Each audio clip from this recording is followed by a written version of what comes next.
Saikolojia ya walemavu wana hisia ya kutothaminiwa na kutojithamini. Wanajiona duni, inferior. Yes, saikolojia yake ni kujitetea kupita kiasi au kujifungia. Anajieleza mno, uweze kumwelewa, uweze kumthamini.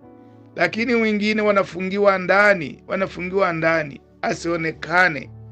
Njaa ya kukubalika. Wanaona njaa ya kukubalika.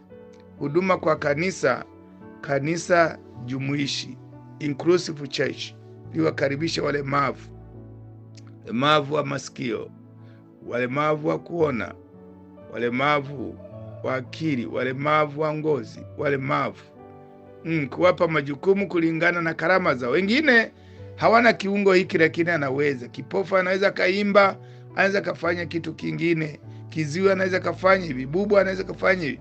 Wanaweza katumia mikono yao. Ulemavu sio mwisho wa maisha. Unaweza ukawa mlemavu lakini bado ukafanya mambo makubwa, Mungu akatumia viungo vyako vingine kufanya kazi.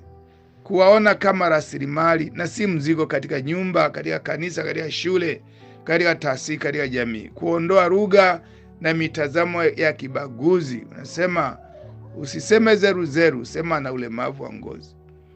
Usiseme ni kipofu, sema ana shida ya uono. Usiseme ni kiziwi, sema ana shida ya usikivu, ya kusikia. Usiseme maneno yale mabaya. Sema jina mabaya, mtu anajisikia mnyonge. Kanisa si hospitali ya watakatifu, bali hospitali ya wenye majeraha.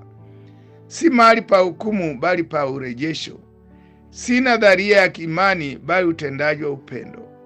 Kanisa la Mungu.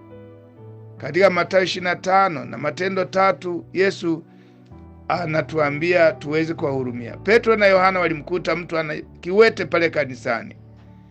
Anaomba, ameletwa, amechoka, mtu mzima wa miaka zaidi, amezaliwa hivyo. Wakamwambia, hatuna fedha wala dhahabu, lakini kwa jina la Yesu tembea uende.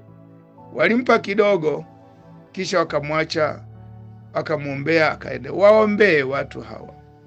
Matendo mema yana sauti kubwa kuliko maneno. Matendo yanasema kwa nguvu sana. Action speaks louder than words.